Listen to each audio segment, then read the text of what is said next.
One take wine, and we're back, getting towards the end of January. Kind of an interesting week, I think, to try some. I got a twofer again, and this time I'm going to start with something a little older. It's not old, but it's a little older, and I'll explain why. And then something new that I've been looking forward to for almost a year. All right, so the first one we're going to talk about is the Faiveley Chambolle Musigny 2000. So, 2000 in Bordeaux was a fantastic year. The wines are legendary. They're blah blah. They're super expensive, Mouton and things like that are decorated the bottles and spectacular, huge splash, and you don't get to drink a lot of those. Just the way it is. Burgundy didn't have the same fate. Burgundy 2000 was terrible in a way. It was quite rainy. I think it was washed out, and in any case, it wasn't a strong vintage. At the same time, I bought a lot of them over the years, and I've been drinking them, and I've enjoyed them because I always enjoy good producers in poor vintages. That's kind of my MO when it comes to wine. Here's the color. Look at that. Look at that. Not as advanced color-wise as I thought. It is on the nose. It's kind of getting to the orange and celery type of flavors that you get in older Burgundies that are past their prime, which this is.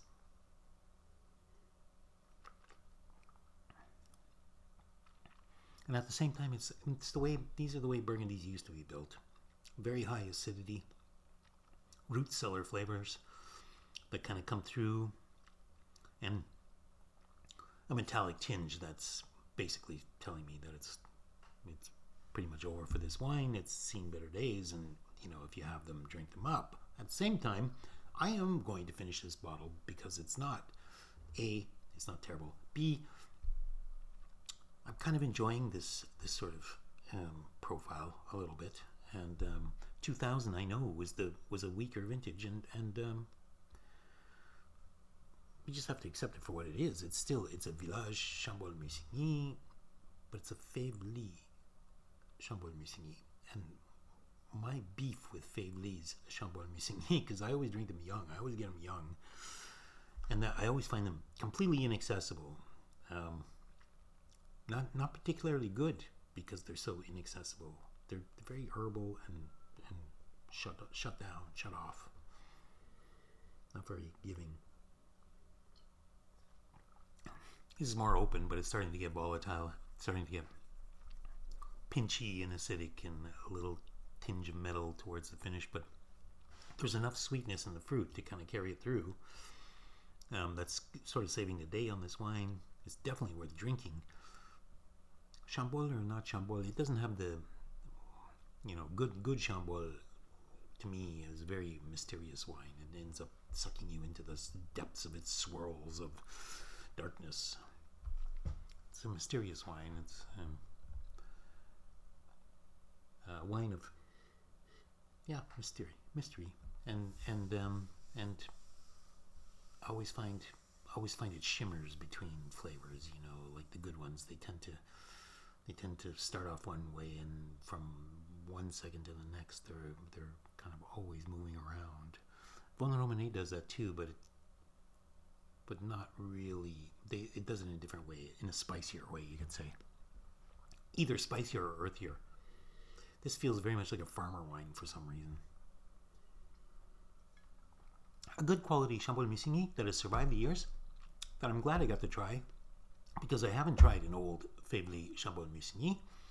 It's a weaker vintage. I won't buy it again, but I'm certainly glad I bought this one. The second wine I'm going to talk about, that I said I was waiting around all year for, is this. It's Tolpuddle 2021 Chardonnay. I bought the Pinot Noir as well, and I'll do that maybe tomorrow or soon. I'll do a note on that one. I haven't tried it yet. But the reason I've been waiting all year for this, because I've never even heard this wine before. And then last year, I just off chance, picked up a bottle at the Systembolaget here in Sweden, and it was like there was 3 or 4 bottles left. So I brought one home. I tasted it. I was bowled over at the quality. I mean, I'm always open to being impressed to wine, but to be bowled over is not the usual MO here. It's very. It takes a bit. It has to have something kind of going for it, and also it has to be in the right price range. This has got both. It's in the right price range, but I don't think there's a better quality wine on the planet at this price. Definitely, there isn't. I'd stake anything on that at this price point for sure, and even ignoring the price point, I would put it in the top 10 certainly of the wines that I've tasted in the last few years in white, in terms of its grace, style, and class, quality. This is exceptional white wine. Look at the color. It's Riesling color right now. But on the nose you get the sulfury kind of Leflaive wood. That's what I get. I very, very much feel like a young Leflaive on the nose. Absolutely. Or even Leroy.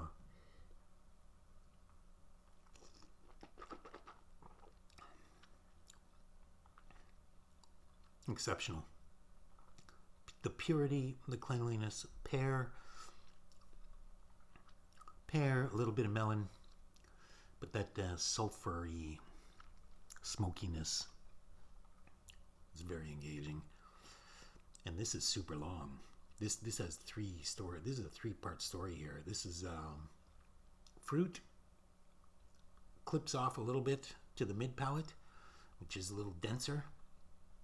A little bit more of that smokiness that kind of pushes towards a finish. And on that finish is a cool breeze coming down, right down the middle of your tongue. And the sides still salivating, and both drive, although not a pushy drive, just a right drive, and persistence. The balance of this is remarkable. I'm super impressed. I would have went French with this. If I drank this blind, I would say it's Leroy.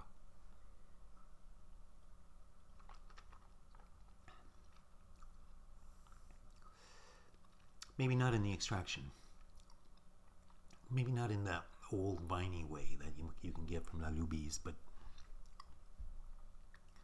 definitely in the balance and the quality and the delicatesse. This is superb.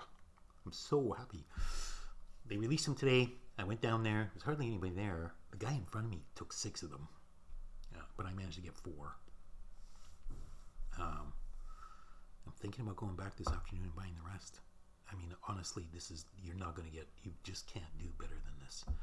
Okay, that's One Take Wine for this. I'm super excited about this. I'm crazy about this. I'm going to probably talk about it more in the next note, but in the meantime, stay thirsty. I hope you get your hands on some of this stuff, because this is why we do it. And the price point, remarkable, $40 US type thing. So there's absolutely no reason to not play in this end of the pool for sure. See you next time.